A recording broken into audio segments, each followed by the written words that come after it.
ఒక వ్యక్తి తన ఒంటెతో, నడువు నా ఒంటె, ఈ రసమంతా తాగేయ్ అని చెబుతాడు. అప్పుడు ఆ ఒంటె మెడ తనంతటా తానుగా పొడవుగా మారుతుంది మరియు చూస్తుండగానే కడాయిలోని చెరకు రసమంతా తాగేస్తుంది. అక్కడే కూర్చున్న ఒక అబ్బాయి ఇది చూసి షాకు గురవుతాడు.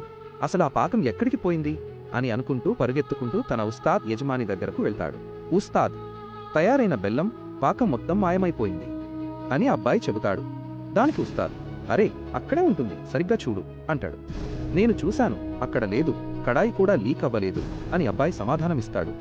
వారిద్దరూ అక్కడికి వెళ్లేలోపు ఆ వ్యక్తి తన ఒంటెను అక్కడి నుండి పక్కకు జరుపుతాడు. వారు వెళ్లి చూడగా నిజంగానే పాకం మాయమై ఉంటుంది. అప్పుడు ఉస్తాద్ ఆ అబ్బాయి కాలర్ పట్టుకుని, నువ్వే ఏదో తప్పు చేసి ఉంటావు అని గద్దిస్తాడు. దానికి ఆ అబ్బాయి, నేను ఇక్కడ 10 ఏళ్ల నుండి పనిచేస్తున్నాను, ఎప్పుడూ తప్పు చెయ్యలేదు అని అంటాడు. మరి అది ఎక్కడికి పోయింది అని ఉస్తాద్ అడుగుతాడు. అప్పుడే వారి దృష్టి ఒంటెపై పడుతుంది.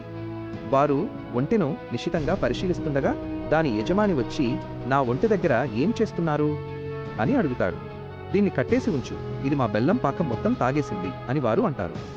అప్పుడు ఆ యజమాని నవ్వుతూ, ఇది రాతితో చేసిన బొమ్మ, ఇది రసం ఎలా తాగుతుంది అని చెప్పి అక్కడి నుండి వెళ్ళిపోతాడు. ఆ తరువాత ఆ వ్యక్తి ఒంటెను లాక్కుంటూ ఒక ఏకాంత ప్రదేశానికి వెళ్తాడు. కానీ ఆ అబ్బాయి అది గమనిస్తాడు. ముందు ఏం జరిగిందో తెలుసుకునే ముందు, ఆగునైనా, నన్ను చూసి విస్మరించదు, లేకపోతే నీకు చెడు సమయం వస్తుంది. ఒక్కసారి కామెంట్లలో హర్ హర్ మహాదేవ్ అని రాసి వీడియోకి ఒక లైక్ చేసి ఛానల్ను సబ్స్క్రైబ్ చేయి. నీ ప్రతి కోరిక నెరవేరుతుంది.